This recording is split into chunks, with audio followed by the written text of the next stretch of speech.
Hello friends, नमस्कार। Welcome to my channel Shanti peace of mind. दोस्तों, आज हम योगिनी एकादशी पर चर्चा करते हैं। इसकी कथा, इसका व्रत और इसके व्रत करने से मिलने वाला फल और महत्व पर चर्चा करेंगे। चलिए, योगिनी एकादशी आषाढ़ मास के कृष्ण पक्ष की इस एकादशी को भगवान नारायण की पूजा आराधना की जाती है।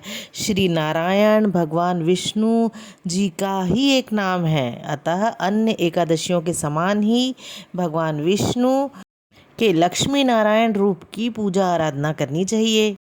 इस एकादशी का व्रत करने से संपूर्ण पापों का नाश हो जाता है और पीपल का पेड़ काटने जैसे पाप तक की मुक्ति मिल जाती है और किसी के दिए हुए शाप तक का भी निवारण हो जाता है। अगर किसी ने आपको शाप दिया है तो इस एकादशी को करने से भी वो शाप कट जाता है। योगिनी एकादशी का व्रत करने से इस व्रत को करने वाला इस लोक में सभी सुखों को भोग कर अंत में मोक्ष को प्राप्त कर हरि चरणों में निवास करता है, ऐसा शास्त्रों में लिखा है। योगिनी एकादशी की कथा। धर्मराज युधिष्ठिर ने भगवान श्री कृष्ण जी से कहा, हे माधव, अब आप कृपा करके मुझे आषाढ़ मास के कृष्ण पक्ष की एकादशी के महात्म्य और विधि विधान आदि को और इसके नाम सहित मुझे बताइए, तो इससे आगामी पीढ़ियाँ इस एकादशी के बारे में शास्त्र सम्मत जानकारियाँ प्राप्त कर सकेंगी।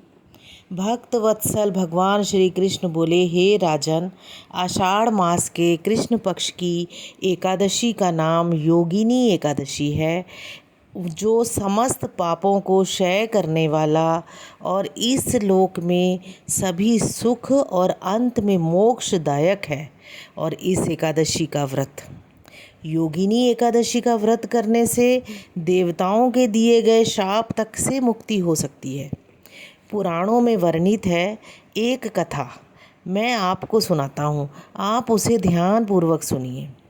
स्वर्गलोक में इंद्र की अलकापुरी नामक अत्यंत भव्य और रमणीय नगरी है और इसमें यक्षों का राजा कुबेर एक भव्य भवन में रहता था। कुबेर प्रबल शिव भक्त था और प्रतिदिन प्रातःकाल शिवजी की पूजा आराधना किया करता था। हेम नामक एक माली प्रतिदिन पूजा के लिए मानसरोवर से फूल लाकर कुबेर के यहाँ पहुँचाया करता था। हेम माली की पत्नी का नाम विशालाक्षी था। अप्सराओं के समान वो सुंदर, अत्यंत गुणवती और महान पतिव्रता थी। हेम माली की पत्नी विशालाक्षी। हेम माली अर्धरात्रि में फूल लेने मानसरोवर जाता और सुबह वहाँ से फूल लाकर राजा कुबेर के यहाँ पहुँचाता। एक दिन वह मानसरोवर से पुष्प तो ले आया, परंतु कामातुर होने के कारण मार्ग में ही अपने घर रुक गया और पत्नी के साथ हास्य विनोद और रमण करने में तल्लीन हो गया। और जब दोपहर तक कुबेर के पास पूजा के लिए फूल नहीं पहुँचे तो कुबेर ने अपने सेवकों को इसका कारण पता करने के लिए हेम माली के घर भेजा। सेवकों ने राजा कुबेर को आकर बताया कि वह पापी तो काम के वशीभूत होकर अपनी स्त्री के साथ हास्य विनोद और रमण करने में लगा हुआ है। और यह सुनकर कुबेर ने क्रोधित होकर हेम माली को बुलाकर लाने की आज्ञा दे दी। हेम माली भय से कांपता हुआ कुबेर के सामने उपस्थित हुआ। उसे देखकर क्रोध के मारे कुबेर के नेत्र लाल हो गए और फिर कहने लगा, अरे पापी, नीच, कामी, तूने मेरे पूजनीय ईश्वरों के भी ईश्वर श्री शिवजी महाराज का अनादर किया है, इसीलिए मैं तुझको शाप देता हूँ कि तू स्त्री का वियोग सहेगा और मृत्यु लोक में जाकर कोढ़ी होगा। तो कुबेर के शाप के कारण वह माली स्वर्ग से पृथ्वी पर जा गिरा और उसी क्षण वो कोढ़ी हो गया। मृत्युलोक में आकर हेम माली ने घोर कष्ट भोगे भयानक जंगलों में बिना अन्न जल के भटकता रहा।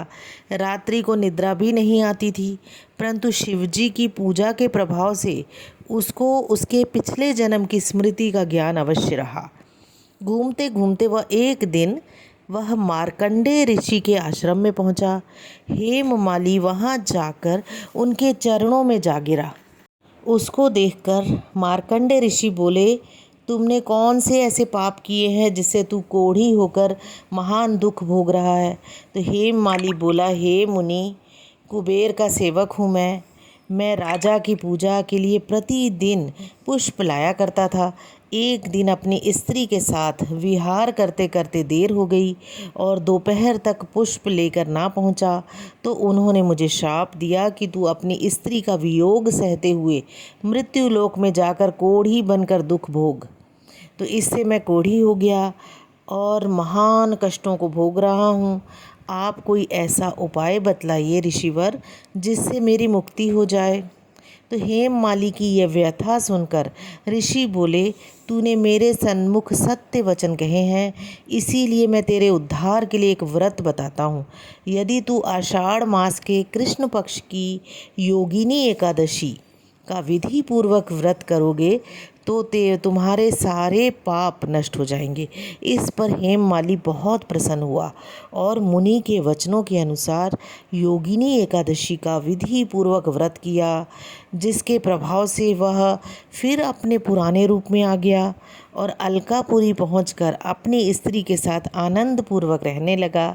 तो हे राजन, इस योगिनी एकादशी की कथा पढ़ने अथवा सुनने का फल ही 88 सहस्त्र ब्राह्मणों को भोजन कराने के बराबर है, और जबकि इसका व्रत करने पर तो सारे पाप दूर हो जाते हैं और अंत में स्वर्ग की प्राप्ति होती है।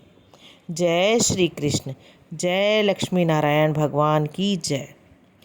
भक्त वत्सल भगवान श्री लक्ष्मी नारायण जी की जय। हाँ दोस्तों, अगर अभी तक आपने मेरे चैनल को सब्सक्राइब नहीं किया है तो सब्सक्राइब कीजिए, इसे लाइक कीजिए और अपने दोस्तों में भी शेयर कीजिए ताकि वे भी इसका लाभ ले सकें। मैं बहुत अच्छी अच्छी जानकारी आपके पास लेकर आती रहूँगी। आपका जीवन सुखी और समृद्धशाली रहे। Thank you.